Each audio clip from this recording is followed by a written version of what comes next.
Hello everyone, this is Dr. Pritpal Singh, an MD Pharmacology from CMC Ludhiana, and today I'll be concluding the session on the drugs of cholinergic system.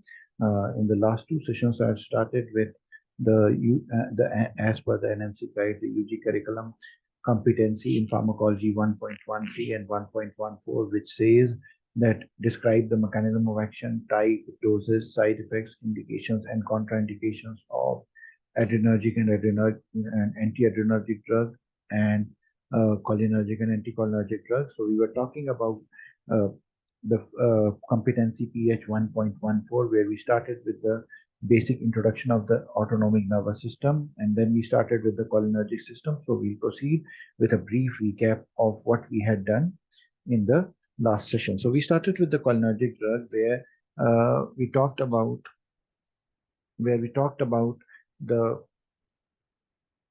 where we talked about the parasympathetic nervous system, where we said that any drug that tends to stimulate the parasympathetic nervous system or acts like acetylcholine is a parasympathomimetic or cholinomimetic drug. Now, this acetylcholine is uh, convert, converted or synthesized inside the presynaptic junction with the help of ATP acetate and coenzyme A along with acetyltransferase. Acetylcholine is stored in the vesicles, and then once an action potential is generated, calcium channels open up, this acetylcholine is released, and it acts on certain types of receptors. The receptors that it acts on are either muscarinic receptors or nicotinic receptors, named after after they are selectively activated by either muscarine or nicotine respectively. Now, the muscarinic receptors are G protein coupled receptor, whereas the nicotinic receptors are the ligand gated ion channels. Now, these muscarinic receptors are further subdivided into five types, that is M1, M2, M1 to M5, and nicotinic are further subdivided into two types, that is NM and NN.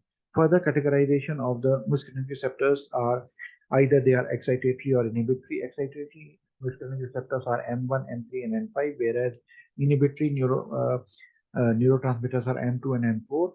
So M1 is present in the autonomic ganglion and gastric glands, where it causes acid production.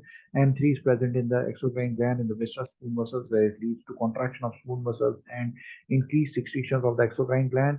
M2 is present in the heart, leading to decrease in the heart rate, whereas M2 and M4 are inhibitory, whereas the functions of M4 and M5 are not known, although they are present in the CNS. Similarly, when we talk about the nicotinic receptors, they are the ligand-gated ion channels that tend to open up. NM is present in the neuromuscular junction, causing contraction of skeletal muscles, whereas NN is present in the autonomic ganglion, adrenal medulla, and CNS, where it causes postganglial impulse, the catecholamines, and excitation or inhibition, respectively.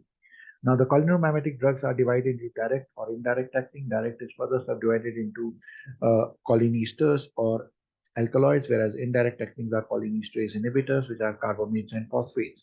Now, the cholinesterase that are there are acetylcholine, buthenol, carbachol, and methacholine, whereas alkaloids are muscarine, pilocarpine, and ericoline.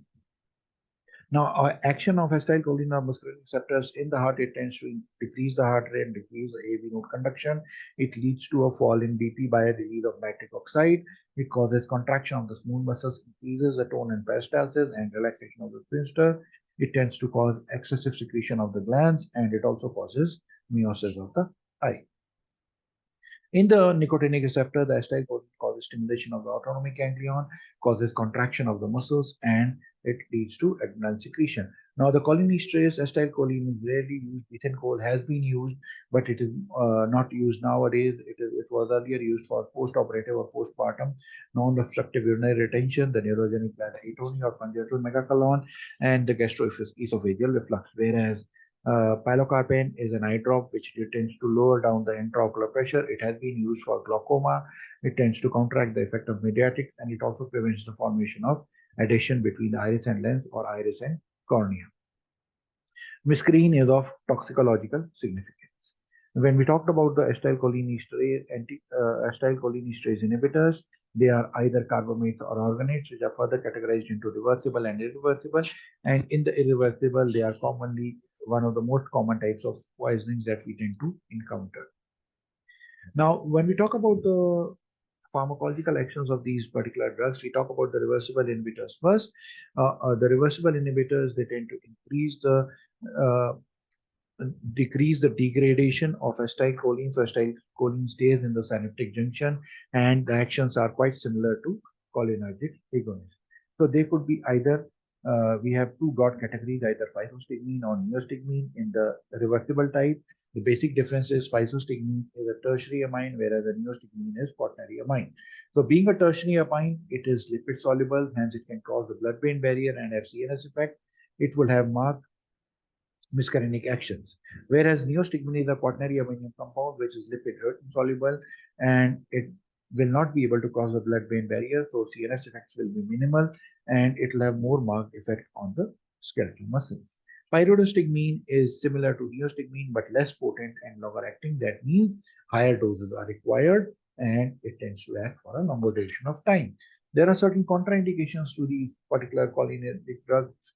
That is, they should not be given in hypotensive states because it causes vasodilatation, could aggravate hypotension, or they could even cause bradycardia, further causing complete heart block. Now, the acetylcholinesterase enzyme has two sites, the anionic site and the esteric sites. And this is significant to know about these sites because these are the sites where the irreversible inhibitors tend to bind, and the affinity with which an irreversible carbamate or organophosphate binds, that would tend us to give a particular time period or a gap time for treatment where we can preserve this particular enzyme. That is the significance of having these two sites. Now, normally what happens is acetylcholine binds to this acetylcholinesterase. They form a complex. There's acetylation, the enzyme is acetylated. There's release of acetic acid, choline, and the enzyme is released as such. If this particular acetylcholinesterase binds to a carbamylated compound, it reacts very slowly. That means the reactivation time is more than 30 minutes, and which is less than the synthesis of fresh enzyme. So it will take a longer time. When if it is organophosphate compound, that it reacts very slowly, the reactivation time is less, so regeneration time is more, and hence we have some time to give a specific drug for this particular situation. Now, coming to the uses of cholinomimetic drugs. So invariably for cholinomimetic drugs, we tend to use indirect acting cholinergic drugs. Mainly we tend to use neostigmine and physostigmine, or in certain situations we tend to use pyridostigmine.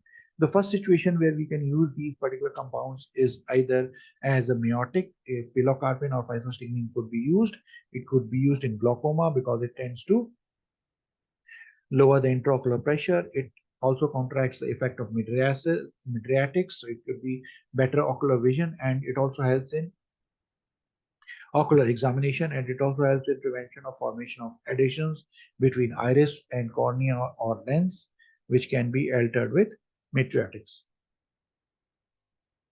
It is also the drug of choice for myasthenia gravis. Neostigmine is being used because it's a quaternary compound, and skeletal muscles are the site where this particular disease affects. Similarly, for post-operative paralytic ileus or urinary retention, neostigmine could be given subcutaneously, and for post-operative dechloralization, neostigmine could be given subcutaneously at the end of operation. Similarly, this particular drug could also be used for cobra bite, where neostigmine is combined with atropine, so that because cobra bite is a neuroparalytic poison and it tends to prevent respiratory paralysis. If belladonna poisoning is there, then a specific antidote for belladonna poisoning is physostigmine. Being a tertiary amine, it can easily cross the blood-brain barrier and reverse the effect of belladonna. Or it could be also used for overdose with any drugs like tricyclic antidepressants, phenothiazines, atropine, and antihistaminics, which have high amount of anticholinergic action. And for this, we use physostigmine. And then this particular group of drugs could also be used for Alzheimer's disease, where we could use tacrine, rivastigmine, donepezil, or galantamine. Now, when we talk about myasthenia gravis, this particular myasthenia gravis is an autoimmune disorder. There are antibodies that are formed against the nicotinic receptors that are present at the muscle end plate. So what happens is the number of free nicotinic receptors decreases considerably. which leads to structural damage to the neuromuscular junction, causing weakness and easy fatigability on repeated activity with recovery after rest. So this is one particular nerve ending where what you see is you have an antibody binding to this NM type of receptor. Thereby, lesser acetylcholine is a lesser receptor is available for action of acetylcholine, and so for this we could go for a diagnostic test, which could be either ameliorative or provocative test for the diagnosis of myasthenia gravis. For all practical purposes, provocative test could further cause uh, complications, so they are not preferred. We tend to go for ameliorative test for ameliorative test, we tend to use edrophonium. Why do we use edrophonium? Because it is a short-acting drug. A dose of 2 to 10 milligram of edrophonium, if given by the IV route, leads to improvement. Then it is myasthenia gravis, and if there is worsening of the symptoms, then it is due to some other muscular dystrophy. Or you could go for a provocative test where D-tuberculare is given in the dose of 0.5 milligram IV, which leads to marked weakness. D-tuberculare is a skeletal muscle relaxant. Now, for the treatment of myasthenia gravis, we start with neostigmine, which is to be given 15 milligram orally 6 hours. But this is only a gap fill arrangement type because the receptors are being continuously damaged. You could go for pyridostigmine, which is longer acting, just to increase the patient compliance. Now, what will happen is once you start with the cholinergic drugs, patient will have muscarinic side effects. So to take care of that, atropine could be added to this. But long-term benefits are not there, so we have to ultimately go for either corticosteroid therapy, or we could even go for immunosuppressants such as cyclosporine or azathioprine, and plasmapheresis and thymectomy are some other options that are available for the treatment of myasthenia gravis. Now, why do we tend to use myasthenia gravis in neostigmine? Is because it increases the amount of acetylcholine released during each nerve impulse. It directly stimulates the receptor site on motor nerve plane, and there are no central side effects, and there is an increase in the strength of skeletal muscles. Whereas when you talk about physostigmine, it will tend to have a lot of central side effects.